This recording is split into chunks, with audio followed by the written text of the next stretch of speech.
మహబూబాబాద్ జిల్లా కేంద్రంలోని ఎన్టీఆర్ స్టేడియంలో V6 వెలుగు ఆధ్వర్యంలో జరగనున్న టోర్నీకి సెలక్షన్స్ జరుగుతున్నాయి. నియోజకవర్గ స్థాయి పోటీల కోసం జరుగుతున్న సెలక్షన్ల కోసం క్రీడాకారులు భారీగా వస్తున్నారు. మహబూబాబాద్, డోర్నకల్, పాలకుర్తి నియోజకవర్గాల నుంచి దాదాపు 200 మంది ప్లేయర్స్ సెలక్షన్లకు హాజరయ్యారు. మొదటి రోజు 3 జట్లను ఎంపిక చేశారు. ఫిబ్రవరి 3, 4 తేదీల్లో టోర్నమెంట్ ఏర్పాటు చేస్తున్నట్లు నిర్వాహకులు తెలిపారు. మహబూబాబాద్ జిల్లా కేంద్రం ఎన్టీఆర్ స్టేడియంలో V6 అదేవిధంగా వెలుగు టోర్నమెంట్ను ఇక్కడ ఘనంగా సెలక్షన్స్ ప్రక్రియ ప్రారంభించడం జరిగింది.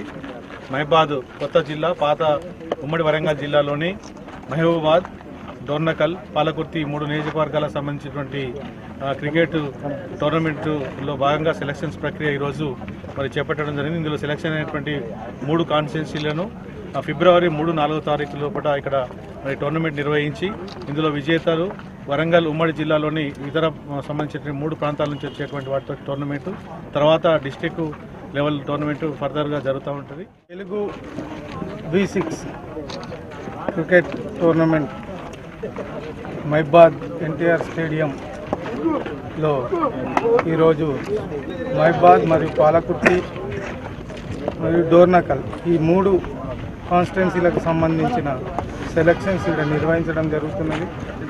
ఈ టోర్నమెంట్ ముఖ్య ఉద్దేశం ఏంటంటే కేవలం గ్రామీణ ప్రాంతాల్లో ఆడే క్రీడాకారుల అవకాశాల కోసం ఈ వెలుగు న్యూస్ పేపర్ మరియు V6 యాజమాన్యం వారి క్రీడా నైపుణ్యాన్ని గుర్తించడం కోసం, వాళ్ళ టాలెంట్ గుర్తించడం కోసం ఈ టోర్నమెంట్ నిర్వహించడం జరుగుతుంది.